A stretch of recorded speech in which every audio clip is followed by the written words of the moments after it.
ક્યાં આયા મોબાઈલ ની દુકાન છે તે જોઈ છે ક્યાંય મોબાઈલ ની દુકાન? અહીંયા બાજુમાં જ છે મોબાઈલ ની દુકાન, જલારામ ઇલેક્ટ્રિક મોબાઈલ ની દુકાન. હાલો મને ત્યાં લઈ જાઓ. હાલ તે જોઈ છે ને? હાલો હું તમને દેખાડું. તમે નથી જોઈ ને તો હું તમને દેખાડું. હાલો.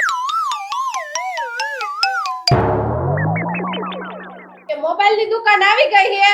મારે ફોન લેવો છે ને ટીવી લેવી છે ને ઘરઘંટી લેવી છે. તારે ટીવી લેવું છે, ઘર ઘંટી લેવી છે ને મોબાઈલ લેવો? હા, મારે ત્રણ વસ્તુ લેવી છે. આટલા બધા રૂપિયા મારે લાવવા ક્યાંથી? તમે એની શું ઉપાધિ કરો છો? અહીંયા બધું હપ્તે મળી જાય છે. સારું તો હાલ હવે લઈ લઈ. કાંઈ વાંધો નહીં, ચિંતા ન કરો ભાઈ, આપણી પાસે બધી વસ્તુ અવેલેબલ છે. મોબાઈલમાં પણ છે, ઘરઘંટીમાં છે અને ટીવીમાં છે. બધામાં સરળ હપ્તે તમને આપી દઈશ, કોઈ ચિંતા ન કરો.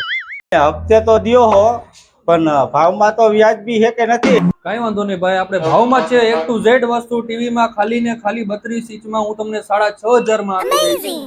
40 ઇંચના ટીવીમાં તમને ખાલી ને ખાલી 10,000 માં આપી દઈશ અને બધામાં વોરંટી આવશે પાછી. એ સિવાય તમને વાત કરું ઘરઘંટીની, 7,500 માં ઘરઘંટી આપી દઈશ. આખા ગામ કરતા આપણે ત્યાં સરળ વસ્તુ, સરળ હપ્તે, સરળ ભાવમાં મળી જશે. કઈ વસ્તુ છે? પેલા કઈ વસ્તુ લેવી છે તારે? મારે આઈફોન લેવો છે વિડિયો બનાવવા છે. વાંધો નહીં ભાઈ, આપણી પાસે iPhone 15 હાજરમાં જ પડ્યો છે અને ઈ પાછો પેટી પેક તમને અત્યારે જ આપી દઉં. આ જ વસ્તુ આઈફોન તો આપણે આવી ગયો છે, પણ હવે સાનુપુના પૈસા દઈ દો બધાય. એ હા હવે દઉં છું. તમે ભાઈ પૈસા પેલા ગણી લેજો હો. પૈસા તો ઓકે છે ભાઈ. આઈફોન તો આપણે લઈ લીધો છે, પણ હવે તમારે દાઢી કરાવવાની બાકી છે ને, તો દુકાને જઈને દાઢી કરાવી આવો.